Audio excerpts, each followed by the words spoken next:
नमस्कार सर्वांना. श्री स्वामी समर्थ. तुमचं सगळ्यांचं आपल्या स्वामी सहित सेवा या चॅनलमध्ये स्वागत आहे. एक विनंती आहे की आमचे जर व्हिडिओज तुम्हाला आवडत असतील तर प्लीज लाईक, शेअर आणि सबस्क्राईब करायला विसरू नका. तर बघा, थंबनेलवरून तुम्हाला कळालंच असेल की आजचा व्हिडिओ कशाबद्दल आहे. बघा, स्वामींचा प्रकट दिन हा चैत्र शुद्ध द्वितीयेला असतो आणि ह्या वर्षी स्वामींचा प्रकट दिन 31 मार्चला आलेला आहे. बघा, आपले स्वामी हे श्री दत्तात्रयांचे तिसरे अवतार हे आहेत. आता तुम्हाला सगळ्यांनाच माहिती असेल की स्वामींचा प्रगट दिनाचा उत्सव हा स्वामी सूत महाराजांनी सुरू केलेला आहे. ज्यावेळी स्वामी सूत महाराज हा उत्सव अक्कलकोटमध्ये करत होते तेव्हा बऱ्याच भक्तांनी स्वामींना प्रश्न विचारला की स्वामी सूत हे काय करत आहेत. तेव्हा स्वामींचे उत्तर हे असे होते की माझा बाळ मी सदेह प्रगटलेला दिवसाचा उत्सव हा साजरा करत आहे. तर बघा, आपण दरवर्षी स्वामींच्या प्रगट दिनाबद्दल स्वामींची 21 दिवसांची स्वामी चरित्र सारामृताची सेवा ही दरवर्षी आपण करतो. मागच्या वर्षीसुद्धा केली, आपल्याला यावर्षीसुद्धा ती करायची आहे. आता तुम्ही म्हणाल की ताई, आज तर 1 मार्च आहे, एवढ्या लवकर का व्हिडिओ टाकला. तर बघा, आता प्रत्येक ताईंना मंथली पिरियड्सची ही अडचण असते. त्यामुळे कोणाला 5 दिवस, कोणाला 6 दिवस किंवा कोणाला 7 दिवस हे पिरियड्सचा प्रॉब्लेम किंवा ब्लिडिंग हे असतं. आणि जोपर्यंत पूर्ण आपलं थांबत नाही तोपर्यंत आपण कुठलीही देवाची सेवा करत नाही. आता त्यामुळे तुम्ही तुमच्या पिरियड्सची डेट बघा आणि 6 किंवा 7 दिवस अगोदर आपल्याला पारायणाला सुरुवात करायची आहे. आता बघा, ज्यांचे पिरियड्स पहिल्या 1-2 आठवड्यामध्ये आहेत त्यांना काहीच प्रॉब्लेम नाही. पण ज्यांचे पिरियड्स आता शेवटच्या 2 आठवड्यांमध्ये आहेत किंवा 11 तारखेच्या नंतर आहेत, तर त्यांनी पहिली आता आपली डेट्स बघा आणि त्याप्रमाणे तुम्ही कधी पारायणाला सुरुवात करायची आहे ते तुम्ही प्लीज आखून घ्या. कारण आपण हे पारायण 11 मार्च ते 31 मार्च असं करणार आहोत. तर आता स्वामींची ही सेवा कशी करायची, काय करायची ते आज आपण या व्हिडिओमध्ये बघणार आहोत. त्यामुळे प्लीज व्हिडिओ पूर्ण बघा, म्हणजे तुम्हाला सगळ्या तुमच्या प्रश्नांची उत्तरं ही मिळून जातील. काही तुम्हाला अजिबात डाऊट राहणार नाही. बघा, प्रत्येकाच्या जीवनामध्ये काही ना काहीतरी प्रॉब्लेम्स असतात, अडचणी असतात किंवा काही ना काहीतरी डिफिकल्टीज असतात. ह्या जगात असं कोणीच नाही की त्यांच्या जीवनामध्ये फक्त सुख आहे आणि दुःख नाही, असं कोणीच नाही. तुमच्या ज्या काही अडचणी असतील, मग ते शारीरिक असेना, मानसिक असेना, जॉब संबंधी असेना, संतती संबंधी असेना, पैशासंबंधी असेना, नवीन घर, लग्न किंवा लव्ह मॅरेज संबंधी असेना, कुठल्या पण संबंधी ज्या काही तुम्हाला डिफिकल्टीज असतील, अडचण्स असतील, प्रॉब्लेम्स असतील, ज्या अशक्य गोष्टी कुठल्याही असो, त्यांनी ही स्वामी सेवा 110% तुम्ही ही करा आणि तुम्हाला याचं फळ मिळण्याशिवाय राहणार नाही. त्यांनी ही स्वामींची सेवा नक्की करावी. ज्यांच्याकडे सगळं आहे त्यांनी फक्त ही सेवा म्हणून करावी आणि ज्यांना काही प्रॉब्लेम्स आहेत त्यांनी संकल्पयुक्त ही सेवा करावी. आता ज्या दिवशी तुम्ही पारायणाला सुरुवात करणार आहात त्या दिवशी किंवा त्याच्या आदल्या दिवशी स्वामींच्या मठात, केंद्रात किंवा जवळच्या कुठल्याही स्वामींच्या मठात, केंद्रात, दत्त महाराजांच्या मठात, केंद्रात जावा. एक नारळ, खडीसाखर, फुलं, अगरबत्ती घेऊन जावा. तिथं ठेवा. तुमची अडचण सांगा. तुम्ही 21 दिवसांचे पारायण करणार आहेत किंवा 7 दिवसांचं करणार आहे किंवा 11 दिवसांचं करणार आहे, ते तुम्ही त्यांना सांगा आणि निर्विघ्नपणे माझ्याकडून ही सेवा पूर्ण होऊ दे अशी प्रार्थना करून आपल्या घरी या. आता पहिली म्हणजे ज्या दिवशी तुम्ही पारायण करणार आहात त्या दिवशीच फक्त स्वामींची मूर्ती असेल तर स्वामींच्या मूर्तीवरती तुम्हाला अभिषेक करून घ्यायचा आहे. हा फक्त पहिलाच दिवस आहे. सेपरेट मांडणी करण्याची गरज नाही आहे. तेव्हा समोर तुम्ही बसून वाचू शकता. पहिल्याच दिवशी स्वामींची मूर्ती असेल तर नक्की अभिषेक करा आणि फोटो असेल तर तो स्वच्छ धुवून पुसून घ्या आणि अष्टगंध, कुंकू, फुलं, अत्तर हे सगळं लावा. आणि मूर्ती असेल तर अभिषेक मात्र पहिल्याच दिवशी करा, दररोज करू नका.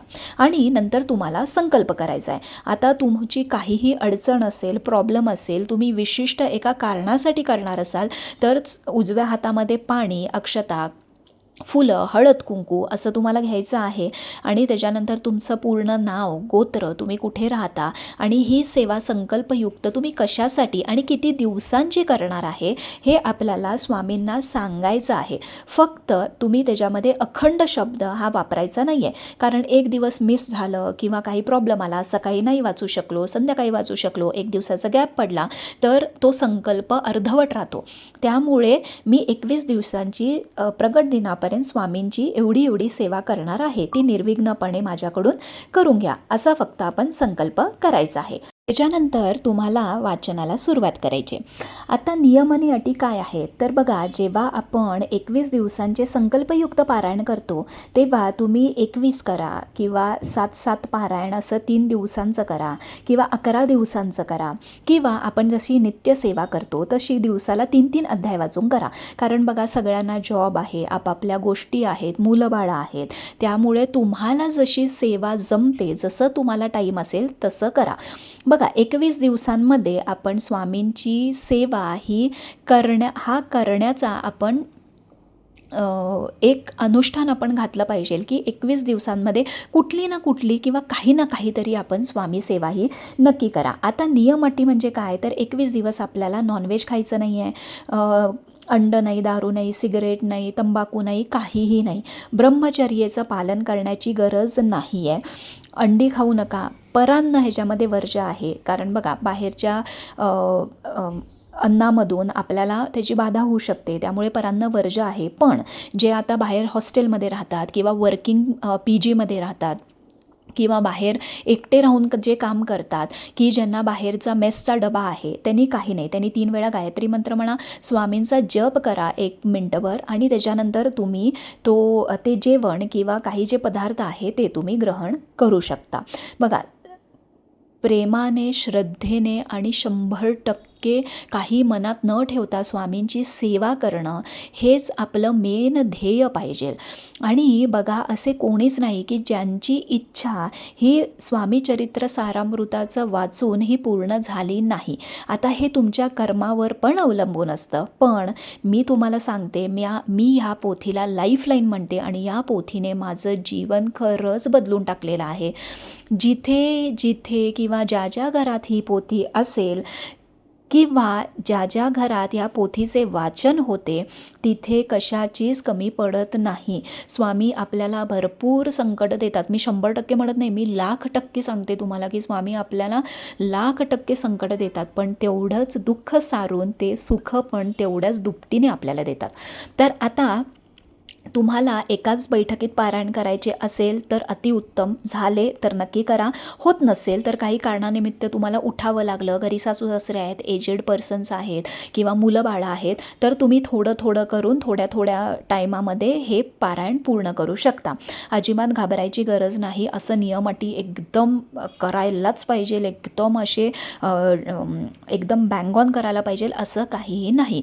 तुम्ही तुमच्या मनातलं जी भीती आहे ती सोडा आणि स्वामींची तुम्ही सेवा करा, कारण स्वामी सेवा ही खूप सोपी आहे. तर आपल्याला 21 दिवसांची स्वामींची उच्च कोटीची सेवा, आवडतीची सेवा ही आपल्याला 21 दिवसांची करायची आहे. तुम्ही आतापासूनच ते नियोजित करा. तुमची पिरियड्सची डेट, किती दिवस, काय आपण किती करू शकतो, कसं करू शकतो, आपले जॉब, सगळं तुम्ही एक टाईम टेबल आज उद्यामध्ये घालून ठेवा. पोथी नसेल तर जवळच्या मठात, केंद्रात जाऊन पोथी आणा. तुमच्याकडे जुनी पोथी असेल तरीसुद्धा चालेल. पोथीमध्ये काहीही फरक नाही. तर स्वामींची 21 दिवसांची उच्च कोटीची सेवा करा. किती पण, काही पण, केवढी पण मोठी दुःख, संकट, अशक्य गोष्टी ज्या तुमच्या बरोबर होत आहेत किंवा घडत आहेत किंवा आहेत त्या स्वामींना सांगा. अजिबात खचून जाऊ नका.